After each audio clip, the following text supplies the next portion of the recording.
Assalamualaikum warahmatullahi wabarakatuh. Alhamdulillahirabbil alamin. Asyhadu an la ilaha illallah wa asyhadu anna Muhammadar Rasulullah. Raditu billahi rabba wa bil islami dina wa bi Muhammadin nabiyyan wa rasula. Rabbi syrah li sadri wa yassir li amri wahlul 'uqdatam min lisani yafqahu qawli. Halo, apa kabar semuanya? Semoga Anda semua di mana saja Anda berada selalu diberikan kesehatan, rezeki yang barokah dari Allah Subhanahu wa taala. Amin ya rabbal alamin. Nah, pada kesempatan ini kita akan lanjutkan membahas, kita sharing ya tentang industri pakan. Nah, ada pokok bahasan ya yang pada kesempatan ini kita akan kaji tentang pengujian kualitas bahan baku pakan ternak tersebut sebelum diproses di pabrik pakan. Nah, ini sangat menarik ya, agar nanti produk yang kita dapatkan setelah diolah, diproses, diproduksi itu menjadi produk yang berkualitas. Pengujian biasanya dilakukan ya saat bahan baku datang dan secara periodik dilakukan selama penyimpanan. Jadi bahan baku datang, kemudian ya tidak hanya di situ, selama di dalam proses penyimpanan juga dilakukan pengujian. Artinya benar-benar kita harus memastikan bahwa bahan pakan yang kita pergunakan itu adalah bahan pakan yang berkualitas, tidak berubah ya, baik warna, bentuk, tekstur dan aromanya itu ataupun kadar nutriennya itu tetap benar-benar sesuai dengan spesifikasi sewaktu kita pesan. Jadi benar-benar ya, pengujian biasanya yang dilakukan itu meliputi warna, kemudian teksturnya seperti apa, aroma ya. Ini sederhana, tetapi karena kita tahu bahwa setiap bahan baku itu mempunyai warna, tekstur itu yang berbeda ataupun ada aroma yang mencurigakan. Nah, termasuk yang diperiksa itu adalah kadar air, karena kadar air ini juga memicu nanti tumbuhnya berbagai jamur atau menjadi media yang baik kalau misalnya kadar airnya pada posisi yang diinginkan oleh mikroba tersebut. Kemudian kalau ada benang asing dan suhu ya, terutama pada lemak cair dan molases. Nah, evaluasi sifat sensorik dan pengamatan kemurnian bahan dapat menjadi suatu pengujian yang cepat dalam menentukan penolakan bahan baku. Nah, apabila disinyalir di dalam proses kita sampling ada kecurigaan, itu kan bisa kita komplain ke pemasoknya. Oh, ini bahan bakunya tidak sesuai dengan yang kami pesan, dan cepat nanti tidak terlalu lama. Nah, jangan sampai menumpuk baru kita kembalikan ya. Itu juga akan mengganggu proses yang ada di pabrik kita misalnya ya.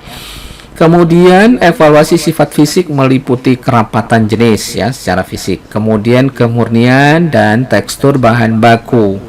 Nah, pengujian secara kimiawi ya dilakukan untuk mengetahui beberapa sifat nutrisi bahan baku. Biasanya yang lazim itu dilakukan analisis proximat ya di beberapa lembaga atau lembaga perguruan tinggi juga yang ini juga sudah melakukan mereka ya.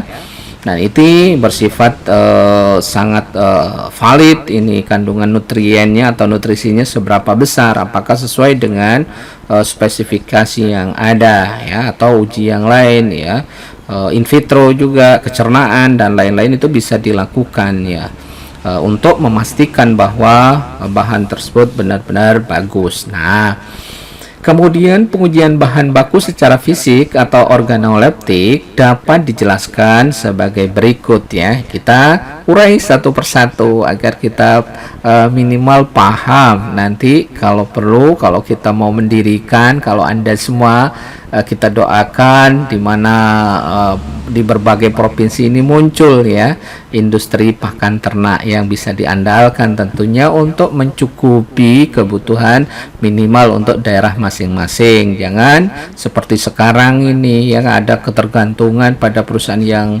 besar sehingga mereka mampu memainkan atau mengelola harga dengan suka hati mereka. Sementara kan kita berharap kalau memang sukses ya sukses bersama ya, untung bersama ya. Nah, bagaimana tadi ya? Pertama itu yang kita lihat, kita uji itu misalnya warna ya. Warna yang tidak normal pada bahan baku mungkin menunjukkan telah terjadi pemanasan yang berlebihan. Reaksi browning ya atau reaksi-reaksi yang lain ya mungkin bisa terjadi sampai gosong misalnya, itu juga bisa ini terjadi ya pada bahan-bahan walaupun itu disimpan ditumpuk itu bisa terjadi ya pemanasan di dalam proses fermentasi, itu terjadi pemanasan yang mengakibatkan terjadinya kerusakan termasuk warnanya. Nah, misalnya di sini adalah bungkil kedelai ya, di dalam proses itu mengalami pemanasan berlebihan mempunyai warna kecoklatan sehingga sangat berbeda dengan warna bungkil kedelai yang normal ya, yang biasanya berwarna kuning atau kuning keemasan ya. Kemudian kalau misalnya kita melihat biji-bijian ya, kerusakan biji-bijian karena hujan misalnya, hujan dan angin kena tempias dapat menghasilkan warna yang terang atau gelap karena tumbuhnya jamur pembusuk. Nah, bisa jadi ini jamur-jamur yang menghasilkan aflatoksin yang memang berbahaya ya. Ini jangan sampai terjadi. Ini bisa cepat kita lihat misalnya sudah agak menghitam misalnya ya. Jangan sampai misalnya ada Aspergillus niger di situ yang dalam jumlah banyak sehingga kalau dikonsumsi malah berbahaya, bukan menguntungkan bagi ternak kita. Nah, kemudian penyimpanan butiran-butiran ya pada temperatur tinggi menyebabkan warna kecoklatan. Misalnya kita punya dedak, punya polar atau bahan-bahan yang lain ya yang ditumpuk dalam jumlah besar itu bisa menimbulkan masalah nantinya. Oke, kita lanjutkan. Nah, ini yang gampang kita. Jadi ini secara eksternal atau secara eksterior bisa kita lakukan tadi. Kita melihat secara bentuknya, perubahan bentuknya. Nah, berikutnya adalah kita bau ya. Kita bau ya. Tapi jangan waktu pilek nanti nggak terbau, ataupun maaf ya, jangan pas lagi COVID juga nggak akan baunya nggak akan tercium ya. Bau apak misalnya ya menunjukkan butiran diserang serangga ataupun jamur ya. Serangga itu banyak ya, kutu dan lain-lain. Contoh yang paling gampang kalau misalnya kita menyimpan beras ya, tidak pada tempat yang baik, itu kutuan itu bisa baunya apek. Nah, itu sama ya. Itu bisa diterapkan untuk bahan baku pakan ternak kita. Nah, kemudian yang berikutnya adalah bau masam. Mengindikasikan apa? Ini adalah serangan serangga ataupun butiran jamur. Butiran itu sudah berjamur ya. Terjadi proses fermentasi, biasanya produk antaranya itu adalah asam dia, jelas ya, kayak contoh ya, kalau bikin tape itu baunya masam dia. Oke, kalau tape enak, terutama peyem ya. Peyem dari Jawa Barat itu wah nikmat sekali, tetapi kalau untuk pakan karena memang tidak diinginkan jangan sampai terjadi seperti itu. Oke, berikutnya adalah kotoran binatang pengerat dapat menyebabkan bau yang kurang sedap ya, untuk mungkin kotoran ya macam-macam ya kotoran. Nah, mungkin kalau ini tercampur dengan bahan yang kita punya juga jelas baunya tidak akan enak. Berikutnya adalah indikatornya adalah kerapatan jenis ya, setelah bau ya, kerapatan jenis. Kerapatan jenis ini adalah menggambarkan berat per unit volume ya, dinyatakan dengan kilogram per meter kubik. ya, biasanya satuannya seperti itu, kerapatan jenis ya. Ada yang bulky, ada yang memang berat, dia mempunyai bobot berat jenis yang berat, ada yang ringan lah istilahnya. Nah, kerapatan jenis dapat sangat bervariasi pada bahan baku yang sama yang dapat disebabkan oleh perbedaan ukuran partikel misalnya. Ada kadar air di situ dan kepadatan. Ya, jadi itu bisa dijadikan kontrol apakah itu ada perubahan atau ada pemalsuan, itu bisa terlihat. Misalnya dedak ya, dedak dicampur dengan sekam yang digiling, itu ya juga akan terlihat, tergambar di situ ya, bahwa kerapatan jenisnya akan terlihat. Kemudian kerapatan jenis bahan baku mempunyai peran penting dalam kontrol inventaris dan menentukan bagaimana bahan baku akan diperlakukan selama penyimpanan dan proses pencampuran atau mixing ya, dicampur. Nah, ini sangat penting ya, kita di dalam proses nantinya akan kita jelaskan di belakang ya. Di dalam mencampur itu bahan itu harus benar-benar tercampur secara homogen. Jadi agar benar-benar kandungan nutrien atau kandungan nutrisi ya tertampil, tersaji, benar-benar merata dia. Bukan ini sebagian proteinnya tinggi, blok di sini atau tempat sebagian di sini, sebagian yang lain misalnya proteinnya lebih rendah. Itu tidak demikian ya, benar-benar begitu jadi produk pelet misalnya, jadi produk konsentrat, dia menghasilkan benar-benar sesuai yang spesifikasi nutrien yang telah disusun ya dalam ransum sebelum jadi pelet tersebut. Nah, ya. Nah, bahan baku dengan densitas tinggi dimasukkan lebih dahulu pada mixer vertikal misalnya, tetapi kemudian pada mixer horizontal ya, ada beberapa tahapan ya. Jadi densitas yang tinggi dimasukkan lebih dahulu pada mixer vertikal. Nah, uji berat merupakan pengukuran kerapatan jenis yang diterapkan pada butiran-butiran. Nah, pengujian berikutnya adalah kemurnian. Kemurnian menunjukkan tidak adanya kontaminan dalam bahan baku. Ya, tadi ya, contoh gampang dedak dicampur dengan sekam yang digiling. Walaupun itu semuanya sama-sama berasal dari padi ya, tetapi berbeda itu. Jangan sampai ternak kita, unggas kita cuma mendapatkan sumber serat yang tinggi sementara nutriennya tidak ada. Ataupun nanti polarnya juga seperti itu ya.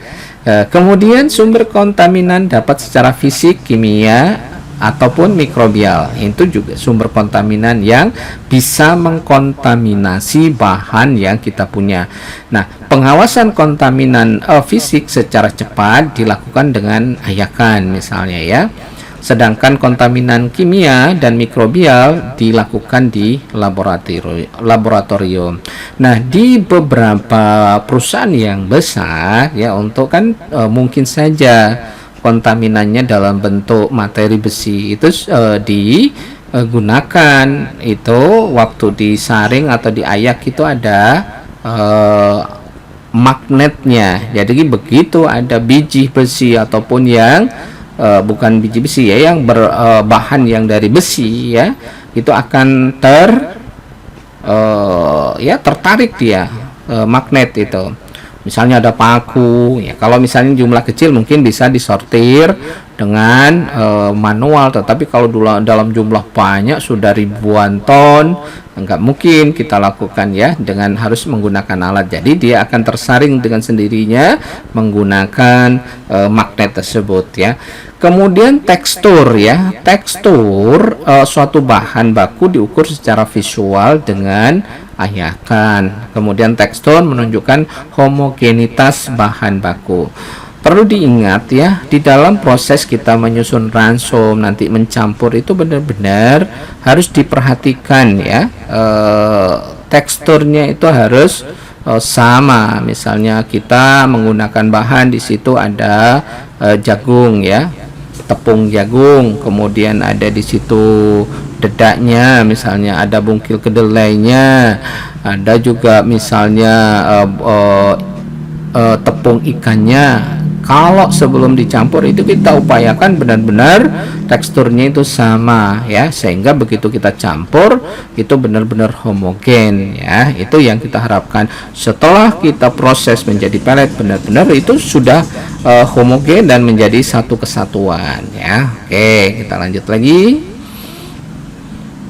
Kemudian pengujian bahan baku secara mikroskopis ya, sesuai dengan namanya kita menggunakan mikroskop, tentunya alat bantu untuk melihat ya benda-benda kecil ya. Pengujian mikroskop kualitatif mengidentifikasi dan mengevaluasi bahan baku dan benda-benda asing, baik pada bahan baku tunggal maupun dalam ransum. Nah, pengujian mikroskopis menggunakan dua jenis mikroskop, misalnya bisa menggunakan mikroskop stereo mikroskopi atau penampakan permukaan, dan kompon mikroskopi sifat internal dari partikel tersebut ya.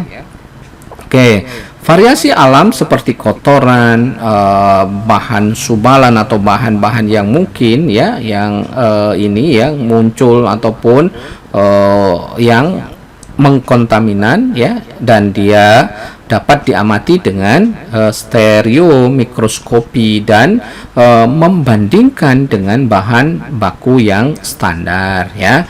Itu bisa kita lakukan ya. Kemudian pengujian mikroskop saat bahan baku datang dapat mencegah sekitar 90% masalah yang disebabkan oleh bahan baku dalam industri pakan ternak. Nah, ini sangat strategis sekali. Jadi lebih baik kita nggak akan proses bahan baku yang tidak terstandar, itu akan mengganggu nanti kualitas dari bahan pakan kita atau produksi bahan pakan kita nantinya, atau bahan pelet kita atau konsentrat yang kita produksi. Nah, berikutnya adalah kadar air misalnya. Kadar air ini mempunyai pengaruh terhadap hampir semua karakteristik bahan baku ya, seperti bentuk, tekstur, warna, dan rasa itu akan terganggu dengan kadar air ini ya. Kadar air dalam jumlah yang bervariasi dapat menjadi suatu masalah bagi bahan ya. Biasanya kita mencampur ataupun mau menyusun ransum itu dalam bentuk satuannya itu bahan kering ya. Bahan keringnya berapa persen bahan kering ya, itu berhubungan dengan kadar air. Kadar air bahan baku yang tinggi dapat mendukung pertumbuhan jamur, menghasilkan beberapa jenis mikotoksin ya, kemudian dapat mempengaruhi lama penyimpanan ya. Jadi beberapa jenis jamur tertentu itu menghasilkan toksin ya, yang nanti bisa berakibat menjadi penyakit atau menjadi toksin bagi ternak yang kita pelihara ya. Semakin tinggi kadar air bahan baku, maka makin berkurang daya tahan bahan baku terhadap kerusakan ya. Kemudian pengukuran kadar bahan baku dan ransum pada industri pakan ternak dapat dilakukan dengan pengeringan ya, untuk mengurangi misalnya kadar airnya bisa menggunakan oven ya. Kemudian metode destilasi atau near infrared atau water activity. Nah, ini semua bisa kita lakukan. Nah, perlu dipertimbangkan memang nanti berhubungan ini di dalam gudang penyimpanan atau sebelum misalnya jagung di dalam proses pengeringannya benar-benar kita harus lihat ya, harus kita perhatikan, harus seragam ya. Ini yang dipesan itu bukan 1 ton atau kilo-kilo ya, tetapi beratus-ratus ton bahkan ribuan ton ya. Kadang-kadang tidak boleh lolos ya, beberapa yang kadar airnya tidak terstandar, karena nanti dari kadar air yang tidak terstandar itu nanti bisa memicu mengkontaminasi Kalau jamur di situ akan nanti bisa berkembang ke bagian yang lain ya. Ini kita tidak berharap. Jadi gara-gara misalnya 1 kilo itu bisa mencemari yang lain ya, karena jamur itu cepat misalnya, atau mikroba yang lain ataupun insekta yang lain itu kan cepat berkembang dia. Nah, ini akan menimbulkan kerusakan. Nah, berikutnya adalah water activity atau AW, yang merupakan ukuran air biologis dalam produk bahan makanan dan bahan pakan yang mampu mendukung pertumbuhan mikroba. Ya, jadi water activity ini memberikan data stabilitas mikroba suatu produk yang kita simpan. Air murni mempunyai AW sama dengan 1, dan produk-produk yang mengandung air mempunyai AW berkisar antara 0,2 sampai 0,99. Nah, berikutnya adalah protein, lemak, serat, mineral. Pengujian kandungan protein, lemak, serat kasar dan mineral dilakukan sesuai dengan prosedur yang ada. Misalnya dengan yang biasa dilakukan itu adalah analisis proximat ya, proximat analysis. Kita lakukan pengujian. Untuk perusahaan besar biasanya mereka sudah mempunyai peralatan tersendiri ya, yang memungkinkan pengujian secara cepat ya. Ada yang di beberapa lab ya, terutama perguruan tinggi yang sudah tersertifikasi itu juga banyak sudah melakukan uji ini ya, uji proximat ini. Kemudian pengujian ini dilakukan untuk melihat kesesuaian antara kandungan nutrisi bahan baku dan